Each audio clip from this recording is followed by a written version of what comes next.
My name is Slipher, and the title of the book or the experience I want to share is Far From Home, and it's my life and journey in Afghanistan as a U.S. Army officer.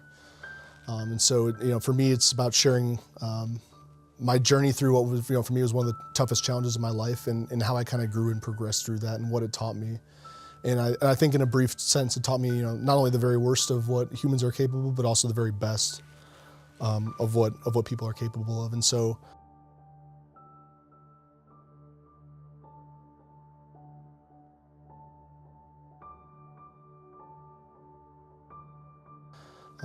my journey started a number of years ago. I became an officer out of West Point, and I remember being there from 2007 to 2011. And I came from a family that didn't have a service background whatsoever, so no politicians, no people in the military, anything like that. And I told my dad, and I was very proud, and I remember him saying, rethink your decision to go into the military. He knew, he was a very smart man, and he knew we were at war, and I knew that too. And he's like, I want you to understand that if you go down this path, you are going to put yourself in danger. But I accepted that, and it's what I wanted to do.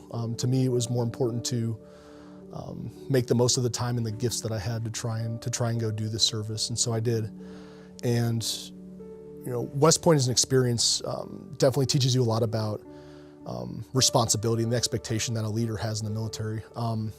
It was always looking at everything as a consequence, as a mistake. So, they would always say, if you make a mistake, if you forget a piece of equipment, if you make a wrong choice, if you are late, if you do anything out of line or wrong, that's someone's life. That's someone's life as a consequence to what you do. So, in 4 years of having that training and kind of that understanding of this is what an officer is expected to uphold, that taught me a lot. And for me, it was a lot of pressure and something that I carried with me every day. And I know graduating from there, I knew I was going to combat. I knew I was going to Afghanistan. So the unit that I went to called, and they said, hey, just so you know, we're going over there. So as soon as you get here, get ready, and you're going. So I knew what I was getting myself into at that point. I got there. I was trained as an artilleryman. So I was in command of a 15-soldier unit, and we trained like every other unit. We prepared to go. We got the people ready. We took care of their families, and then we boarded the plane and went from Germany to Afghanistan. And I remember not sleeping at all that night. I remember just lying there awake, wondering what I was really going to do, because I knew the second I got on that plane, there was no going back. I was going to be in the thick of it, and the only way out was to get everyone home, or do my best to get everyone home as best as I could. I remember I didn't eat that day. I was so nervous, and I just remember drinking, I'd say nearly at least a gallon or so of water, and I remember just getting sick. I think from nerves and from the water being there, that it was quite a challenge for me. And all the while, I still wasn't sure what to expect. I wasn't sure what my time there was going to be like. But I hoped, and I had the expectation that I would do my best or not come back at all. I owed it to the people there to do my best. I remember about 3 days in, unfortunately, things kind of took a turn for the worst. My friend Chase was killed pretty much immediately within those first 3 days. And I remember getting the word about him. He was a friend. He was another officer in another platoon alongside us. And he was one of the best officers I ever met. He was an incredible person, an incredible leader, and every soldier that worked for him would bend over backwards and climb mountains just for him. He was that kind of person. And the circumstances in which he died, he was volunteering to go on a patrol. He wanted to learn the environment in which we were in Afghanistan. He wanted to get himself as ready as possible to lead his soldiers, lead his men. And unfortunately, it was his day that his vehicle exploded. He got caught by an explosive.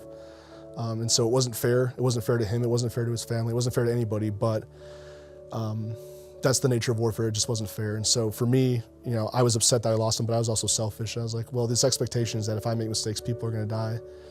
Am I going to make that mistake that makes me next? Am I going to make a mistake that costs someone else their life? And so it weighed on me. And in some ways, it was selfish, but that's what I thought about.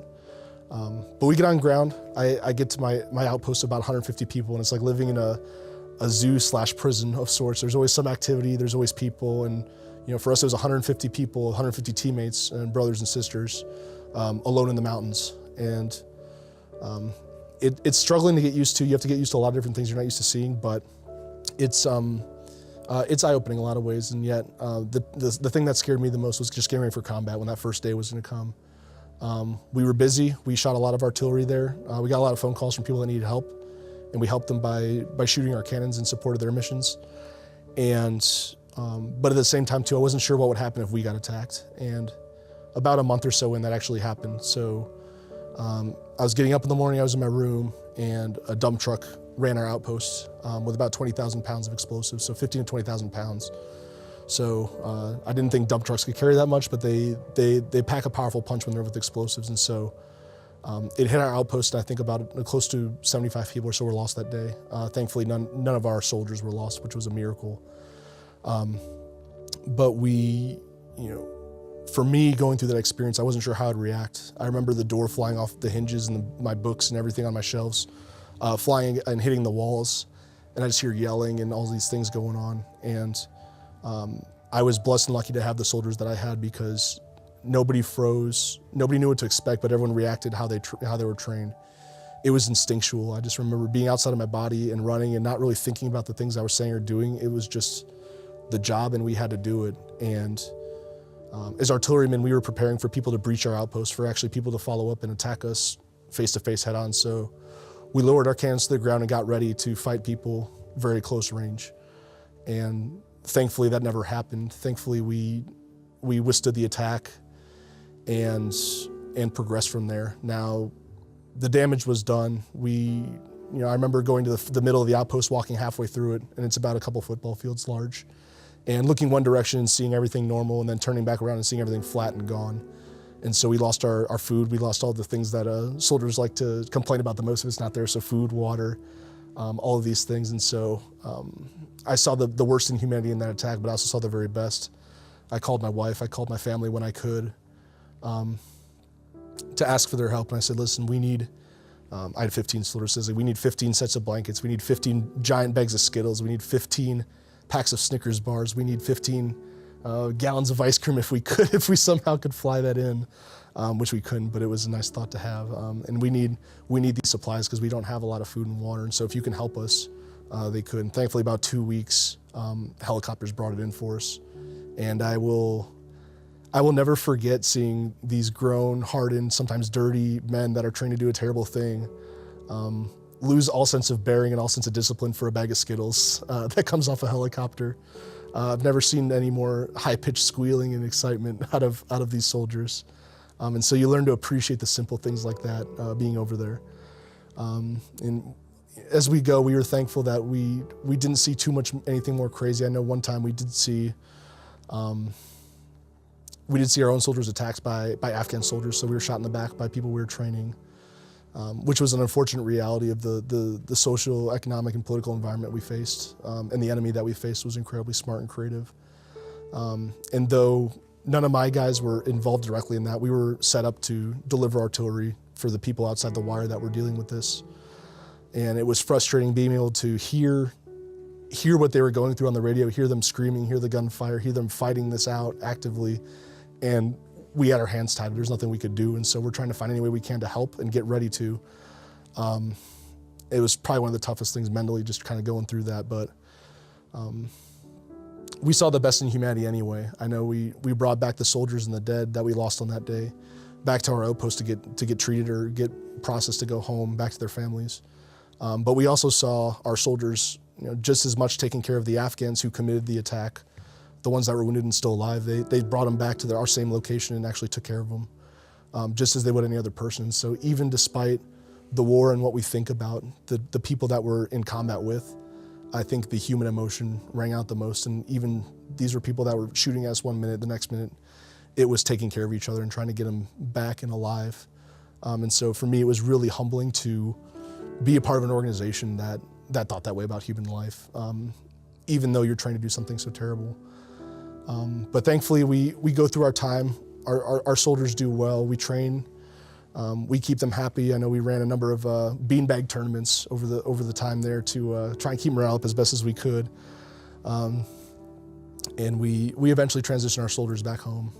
So part of that transition ended up going, taking us back through a major air base. And so we go from our outpost of, no showers, no running water, no plumbing, no anything, to an air base with TGI Fridays, movie theaters, dance halls, kind of the nightlife scene, the clubby environment of Afghanistan. And it was interesting to see, soldiers who had probably drank a good bit of beer in their lifetime, who didn't have any over their 9 months, to getting 2 beers a day and losing their marbles over it, probably having the best time they ever had in their life.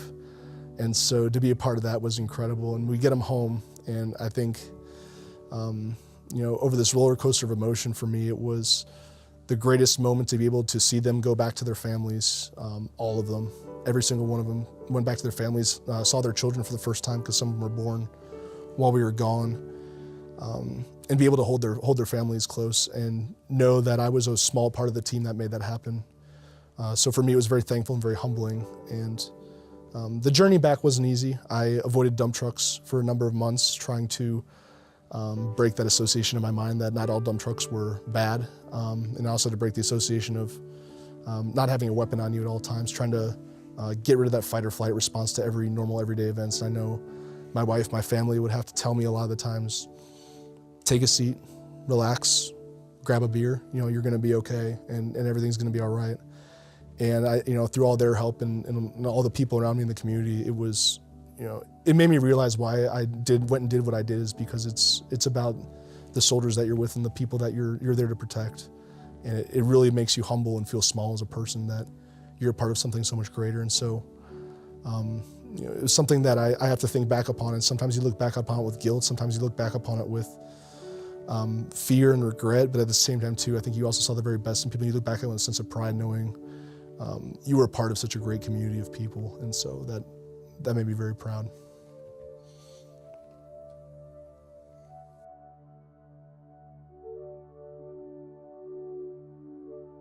I think first and foremost, I have to thank my wife and my parents, who were there with me the whole way. I know I know for them, they were in it just as much as I was. I could only contact them about once every few weeks. And I know they saw the news reports of the attacks at our location, and they knew I was there. But they stayed true, they stayed faithful, and they knew that we may not be able to reach a mutual understanding, but they were there for me always nonetheless, and they did whatever they could to help me out. And so, the life I live now there will be no way I can ever make it up to my parents and my wife who did that for me. And I think all the people back home, while I was over there, may not have known exactly what was going on, but regardless of the war, regardless of the politics, and they thought, they made every effort possible to know that I was not forgotten and that I was thought about. And to me, that was the most incredibly humbling thing. It was people in our school communities. It was friends of the family.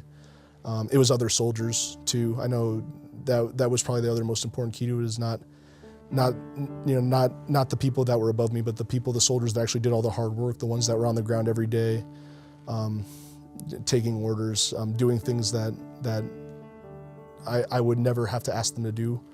They would just do it, and they did it with a full heart, and they did it with a strong mind and a strong back. And so I owe everything that, I owe them for me getting here, to being able to sit and reflect on the experience instead of not being here at all. And so for me, it's an outpouring from the community that got me here, and that's who I want to thank. Thank you for listening to my story. I greatly appreciate the time it takes to reflect upon this, and so I appreciate you taking the time.